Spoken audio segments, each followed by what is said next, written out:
जय जोहार, नमस्कार। दैनिक छत्तीसगढ़ चैनल देखना शुरू कर चुके हैं आप और छत्तीसगढ़ की आज की तमाम सभी महत्वपूर्ण बड़ी खबरों की शुरुआत इस चैनल को सब्सक्राइब करने के साथ, ताकि छत्तीसगढ़ की रोजाना बड़ी खबरें बिना किसी रुकावट के हम आप तक लगातार पहुंचा सके। छत्तीसगढ़ के प्रतापपुर में एक भीषण बवाल मच गया है। आरोपियों को गिरफ्तार करने गई पुलिस की टीम पर ग्रामीणों ने ही हमला कर दिया। कई पुलिस कर्मचारी घायल हुए हैं। छत्तीसगढ़ के सूरजपुर जिले के प्रतापपुर क्षेत्र में पुलिस कार्यवाही के दरमियान हालात उस समय बिगड़ गए जब पुराने मामलों में आरोपियों की गिरफ्तारी के लिए पहुंची पुलिस की टीम का ग्रामीणों ने जमकर विरोध कर दिया। देखते ही देखते विरोध उग्र हो गया और पुलिस बल पर पथराव शुरू कर दिया गया। इस घटना में कई पुलिस कर्मचारी घायल हुए हैं। पुलिस को पहले से विरोध की आशंका थी, जिसके चलते पर्याप्त तैयारी और अतिरिक्त बल के साथ टीम मौके पर पहुंची थी, लेकिन गिरफ्तारी की कार्यवाही शुरू होते ही स्थिति नियंत्रण से बाहर चली गई। पुलिस अधिकारियों के मुताबिक इतने बड़े स्तर पर हिंसक विरोध की उम्मीद नहीं थी।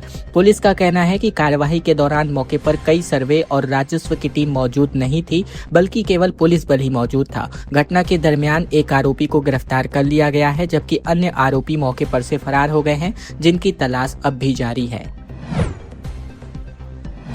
छत्तीसगढ़ के बलौदा बाजार के 36 गांवों में भूमि अधिग्रहण की प्रक्रिया शुरू हो गई है। 278 किलोमीटर लंबी रेलवे लाइन पर 21 नए स्टेशनों का निर्माण किया जाना प्रस्तावित है।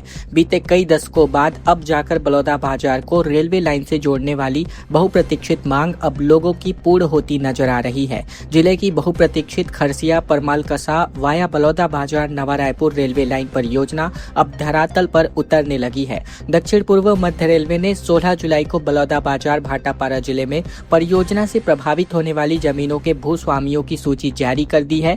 इसके साथ ही भूमि अधिग्रहण की प्रक्रिया औपचारिक रूप से शुरू कर दी गई है। रेलवे प्रशासन ने प्रभावित किसानों और भूस्वामियों को दावा एवं आपत्ति प्रस्तुत करने के लिए 30 दिनों का वक्त दिया है। जानकारी के मुताबिक खैंदा में रेलवे यार्ड, पनगांव में बलौदा बाजार का रेलवे स्टेशन और रिस्दा में सीमेंट परिवहन को ध्यान में रखते हुए रेलवे प्रशासन के द्वारा ज्यादा जमीन ली जा रही है। गौरतलब हो कि 278 किलोमीटर लंबी इस महत्वाकांक्षी रेल परियोजना के पूरा होने से बलौदा बाजार समेत प्रदेश के प्रमुख औद्योगिक क्षेत्रों को सीधी और बेहतर रेल कनेक्टिविटी मिलने जा रही है।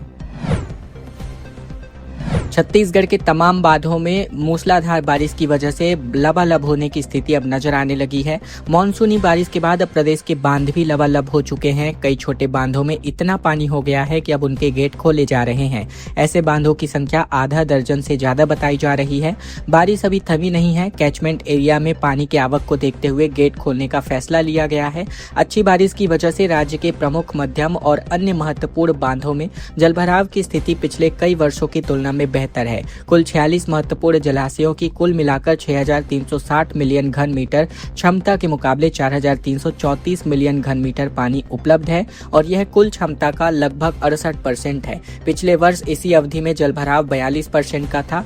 बांधों के कैचमेंट एरिया से आ रहे पानी की मात्रा को देखते हुए केलो के 4 गेट और घुनघुट्टा बांध समेत आधा दर्जन बांधों में से नहरों के माध्यम से पानी छोड़ा जा रहा है। बता दें, केलो बांध रायगढ़ में लगातार हो रही बारिश की वजह से जलस्तर बढ़ने की वजह से 4 गेट का पानी खोल दिया गया। गुरगुट्टा बांध में भी इसी प्रकार का माहौल देखने को मिला, जबकि छत्तीसगढ़ के जांजगीर चांपा के कर्रा नाला बांध का गेट टूटने की वजह से लीलागढ़ नदी उफान पर आ गई है। वहीं मोगरा बैराज मुरुम सिल्ली पारलकोट मयाना से लगातार छोड़ा जा रहा है। स्लिपवे के जरिए सूखा नाला बैराज और राजनांदगांव से भी लगातार पानी छोड़ा जा रहा है।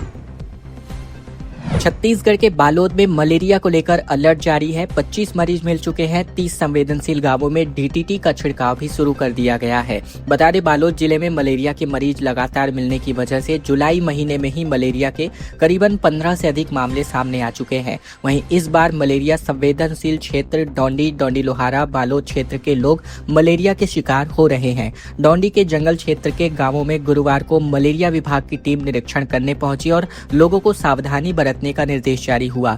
घरों में रखे कूलरों में लंबे समय तक पानी को खाली कराया जा रहा है।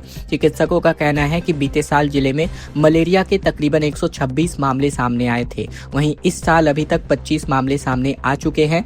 जानकारी के मुताबिक मलेरिया के मरीज जून से लेकर दिसंबर तक सबसे अधिक पाए गए हैं। हालांकि इस बार बीते साल की तरह स्वास्थ्य विभाग सक्रिय नजर आ रहा है। ऐसे में राहत मिलने की उम्मीद थोड़ी बहुत नजर आ रही है। जिला स्वास्थ्य विभाग ने जिले में अलर्ट जारी कर दिया है और सभी निजी चिकित्सालयों को भी निर्देश जारी कर दिए गए हैं कि डेंगू के मरीज मिले तो तत्काल इसकी सूचना प्रदान करें। बड़ी खबर रायगढ़ से, जहां घर बैठे अब मुफ्त पौधे मिलने जा रहे हैं। होम डिलीवरी पौधों की होने जा रही है। वन विभाग की पहल पर वित्त मंत्री ने अभियान को हरी झंडी दिखाई है। छत्तीसगढ़ के रायगढ़ में अब लोगों को इस बारिश निःशुल्क पौधे मिलने की उम्मीद है, जिसमें फलदार और छायादार दोनों ही प्रजाति के पौधे शामिल होंगे, जिसके लिए एक पेड़ माँ के नाम के अंतर्गत वन विभाग ने एक नई पहल की शुरुआत की है। बाकायदा इसके लिए वन विभाग ने एक टोल फ्री नंबर भी जारी कर दिया है, ताकि लोगों को आसानी से पौधे मिल सके। रायगढ़ में हरियाली फैलाने के लिए वन विभाग के द्वारा इस अभियान की शुरुआत की गई है। शुक्रवार की सुबह प्रदेश के वित्त मंत्री व रायगढ़ विधायक ओपी चौधरी, कलेक्टर मयंक चतुर्वेदी, महापौर जीवर्धन चौहान, डीएफओ अरविंद पीएम ने हरी झंडी दिखाकर पौधे से भरे वाहन को रवाना किया। इस वाहन में पीपल, बरगद, आम, जामुन, मुनगा समेत अन्य प्रजाति के पौधे हैं। जब लोगों के द्वारा विभाग द्वारा जारी किए गए टोल फ्री नंबर व वाहन चालक के मोबाइल नंबर पर कॉल किया जाएगा, तो उनके घरों तक ये पौधे निःशुल्क तरीके से पहुंचाए जाएंगे। खम्हारडीह थाने के बाहर कांग्रेस का अनिश्चितकालीन धरना जारी रहा। रात भर कार्यकर्ता डटे रहे और 18 घंटे बाद जाकर के यह आंदोलन समाप्त किया गया। छत्तीसगढ़ के रायपुर में बुधवार को भाजपा और कांग्रेस के प्रदर्शन के दरमियान हुए जमकर बवाल के मामले में पुलिस कर्मचारियों के घायल होने पर 12 नामजद और कई अज्ञात कांग्रेस कार्यकर्ताओं के खिलाफ गैर जमानती धाराओं पर एफआईआर दर्ज की गई। अब इसके विरोध में गुरुवार की शाम 6 बजे से खम्हारडीह थाने के बाहर कांग्रेस का अनिश्चितकालीन धरना प्रदर्शन जारी रहा। प्रदेश अध्यक्ष दीपक बैज समेत कई नेताओं ने पुलिस अधिकारियों से बातचीत कर बीजेपी नेताओं और कार्यकर्ताओं पर काउंटर एफआईआर दर्ज करने की मांग की, लेकिन पुलिस केवल आश्वासन दे रही थी। वहीं उनकी एफआईआर नहीं लिखी जा रही थी और जब तक कार्यवाही नहीं होने की बात कही गई, तब तक दीपक बैज ने धरना जारी रखने का ऐलान किया था। बता दें कि कांग्रेस के जिन 12 नेताओं पर एफआईआर दर्ज हुई है, वे शाम को एक बार फिर से खम्हारडीह थाने पहुंचे, जिसमें से जिन कार्यकर्ताओं को चोटें लगी हैं उन्हें एमएलसी के लिए भेजा गया।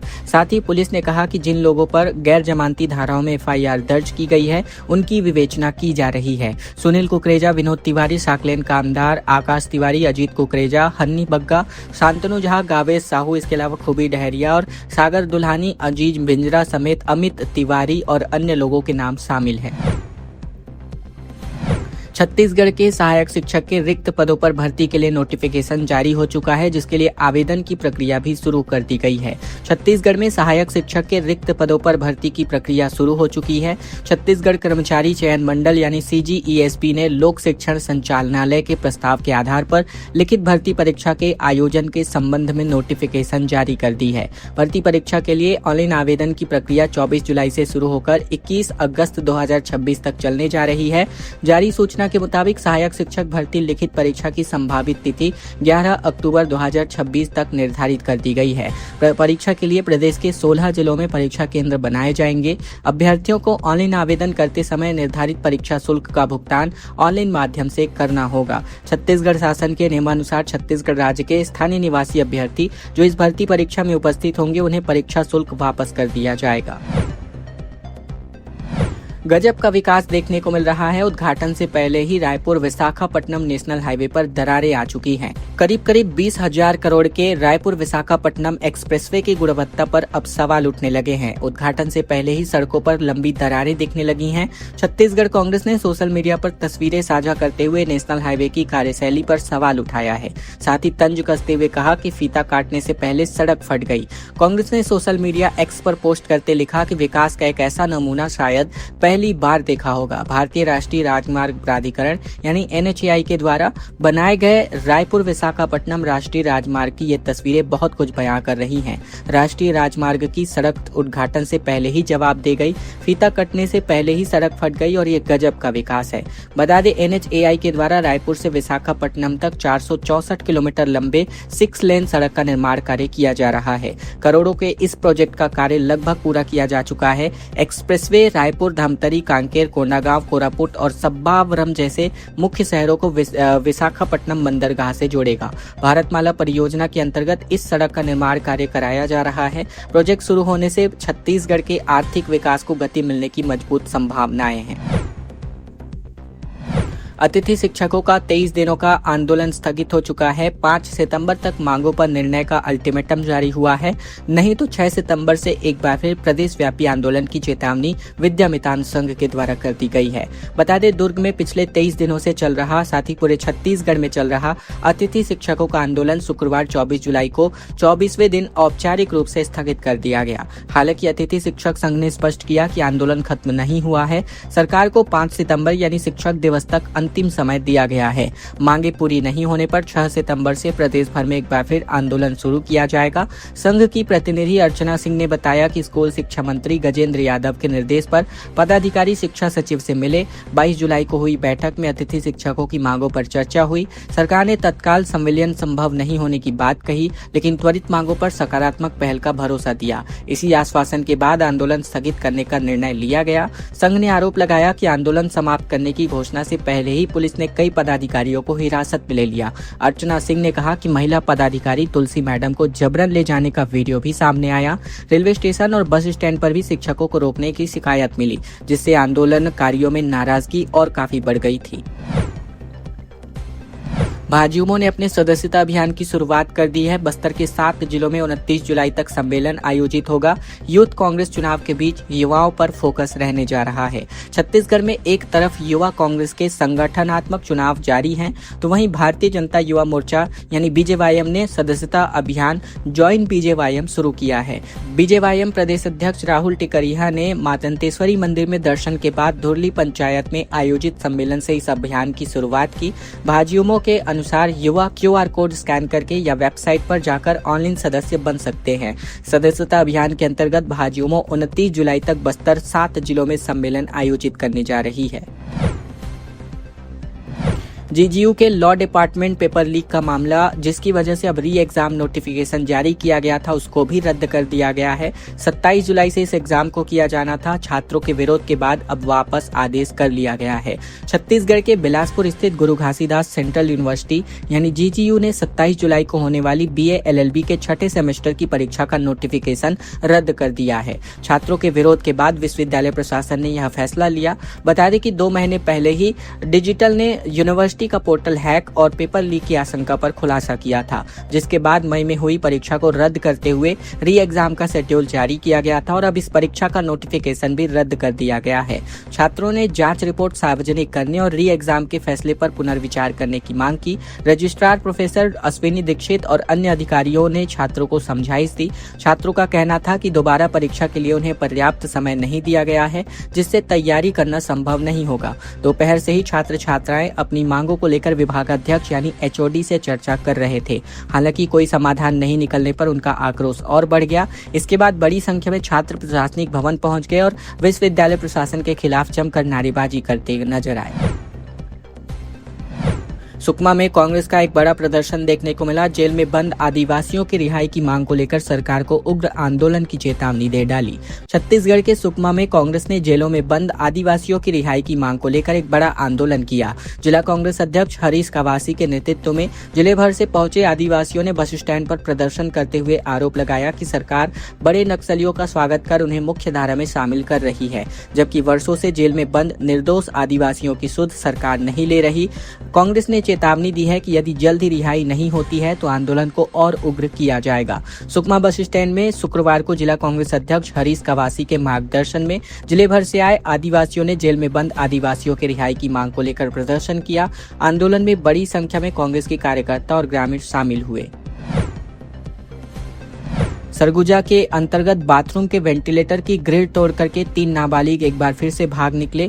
छत्तीसगढ़ के सरगुजा के प्लेस ऑफ सेफ्टी में शुक्रवार सुबह चोरी के आरोप में रखे गए 3 नाबालिग फरार हो गए। तीनों की उम्र 16 से 18 साल के बीच है। वे सुबह करीबन 5:45 पर बाथरूम के वेंटिलेटर यानी रोशनदान की ग्रिल को तोड़कर भाग निकले। पुलिस उनकी तलाश कर रही है। जानकारी के मुताबिक प्लेस ऑफ सेफ्टी 16 से 18 साल के नाबालिग लड़कों को यहाँ पर रखा जाता है, जहाँ सुबह सुबह सभी बच्चों को योग के लिए उठाया गया था। तैयार होने के दरमियान तीनों नाबालिग बाथरूम में गए और रोशनदान की ग्रिल तोड़ करके भाग निकले। मामला गांधीनगर थाना क्षेत्र का है। एक महीने के अंतर्गत लगातार ये तीसरी बड़ी घटना है। इसके पहले 24 जून को 11 बच्चे खिड़की तोड़ करके बाल सुधार गृह से फरार हो गए थे। बाद में सभी 11 बच्चों को पकड़ लिया गया था। इसके बाद 14 जुलाई की रात को पुराने और कमजोर दरवाजे को तोड़कर 13 बच्चे एक बार फिर से भाग निकले, जिनमें से 9 बच्चों को पकड़ लिया गया है, जबकि 4 की तलाश अब भी जारी है। खबरों का सिलसिला बस यहीं तक का था। अगर आपको यह वीडियो अच्छा लगा, वीडियो को एक छोटा सा लाइक जरूर कर दीजिएगा। चैनल पर नए हैं तो चैनल को भी जरूर से सब्सक्राइब करके रख लीजिएगा, ताकि बिना किसी रुकावट छत्तीसगढ़ की तमाम सारी बड़ी खबरें रोजाना हम आप तक ठीक इसी प्रकार पहुंचा सके। चैनल को सब्सक्राइब करने के साथ ही इस वीडियो को शेयर करना बिल्कुल मत भूलेगा अपने तमाम दोस्तों और रिश्तेदारों तक, ताकि उन तक भी हम महत्वपूर्ण खबरें रोजाना ठीक इसी प्रकार पहुंचाई जा सके।